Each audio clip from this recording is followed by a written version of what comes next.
Microsoft's Phil Spencer and Matt Booty just conducted an interview with The Guardian that has a lot of details about Xbox's strategy moving forward with the console. Let's go over the news from The Guardian, and I'm going to kind of react to it live. I briefly read it, but let's go over what's happening.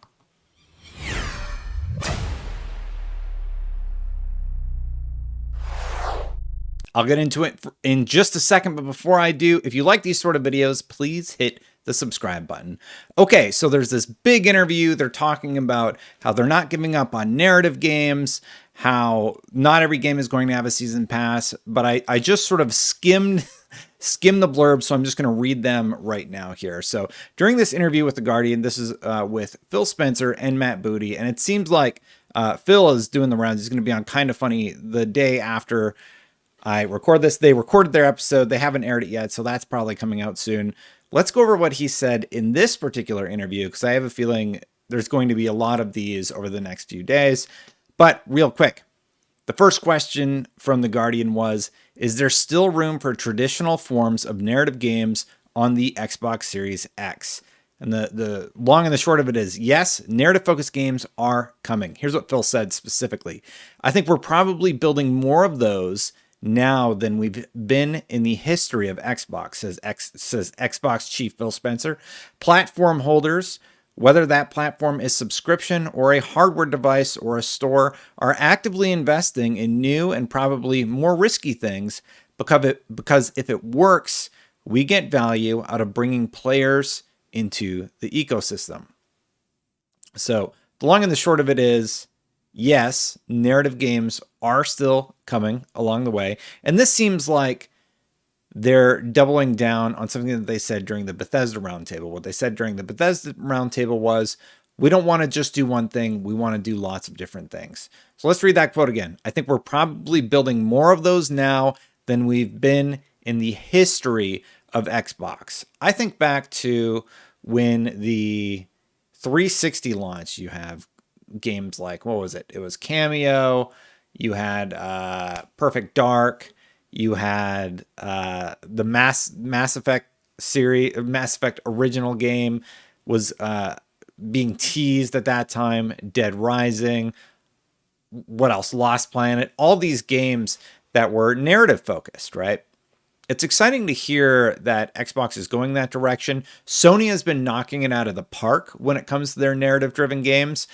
I'm happy to hear that Xbox is going to be offering not only those, but a large suite of different types of properties in the Xbox ecosystem. Because let's be honest, it has been a long time coming, and I hope they hit their stride. I have a video planned for how I think they're about to do that, actually, coming out very soon.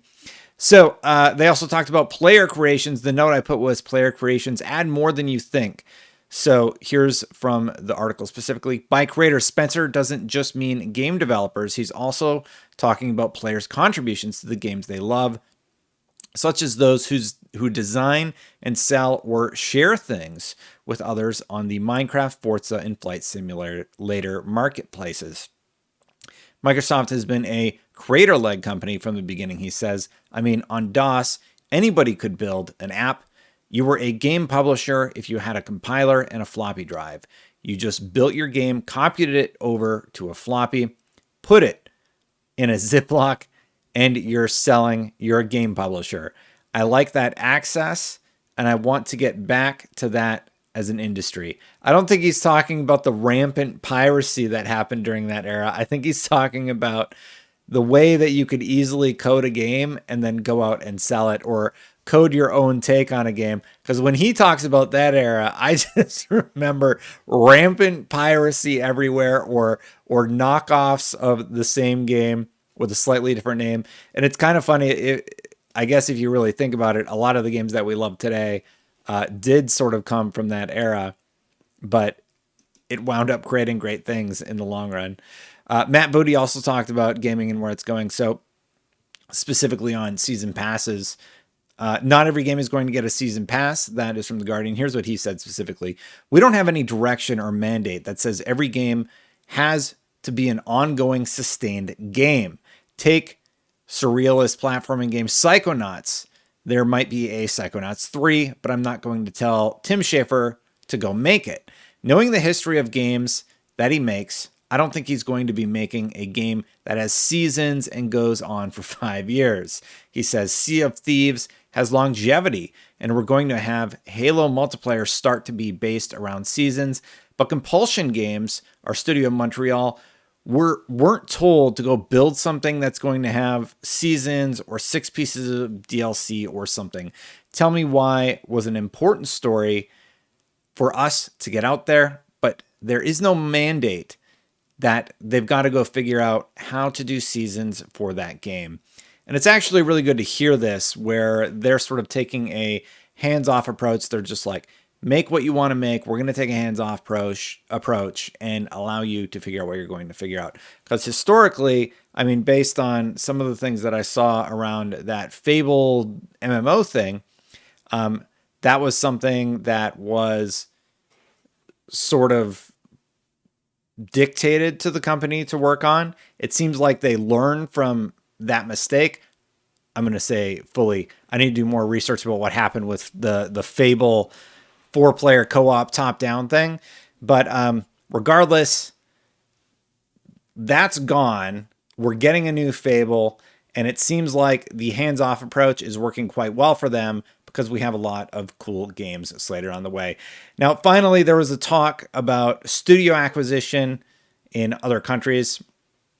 And the question was, does this mean Microsoft might purchase a studio in India, Africa, or South America? It would actually surprise me if that doesn't happen, says Spencer. Just knowing the talent that's available and the tools such as game engines, Unity, and Unreal, that are so much more accessible.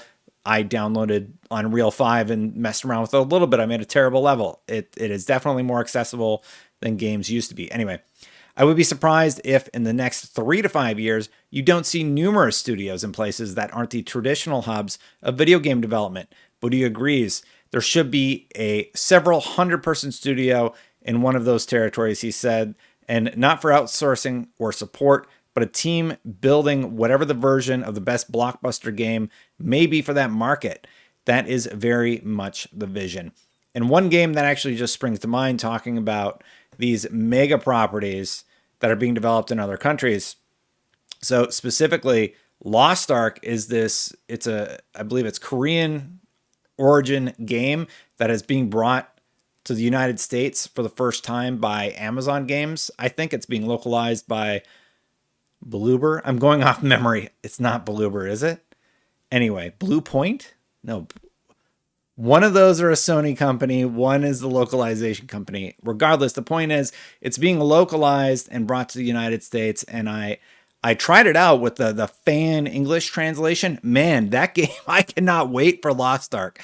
I've been really, really excited about it. I think they said it was 2021, but we haven't heard anything since the announcement. That's one I would really, really like to see more of. But the final piece of the article was Spencer's mantra has always been to put the player at the center of the business. And I wanted to just ask you a question for the outro of the video. What practices have you seen that put the player at the center of business from anybody in the gaming medium lately? Because I'd like to hear from you and hear what your take is on that question, because I love hearing that they're thinking about what the player is going to want first. They've done that in a lot of ways that have me really excited about Xbox's future, and we will see where they go. And we'll be keeping an eye on them. Are they going to be able to meet all these promises, all these goals they've set for themselves? It's certainly going to be interesting. Hey, so that was the big interview for late last night, and I'm recording this late at night. So thank you so much for watching. I really appreciate it. Hey, if you like these sort of videos, don't forget to hit the subscribe button. Don't forget to hit the subscribe button. Oh my goodness. Hit that bell too, so you know when these videos go live. Thank you so much for watching, everybody. Hey, also memberships are turned on. Memberships are a thing that I turned on. There's various tiers, but largely the commitment I've dedicated to was uploading these videos when I finish them at night. Thankfully nobody's done the postcard or anything yet, because I would have to figure out what to do there. Thank you so much to everybody who's been a member. I really, really appreciate it very, very much. Hopefully we can get Paul back to do some more Paul versus Destin soon.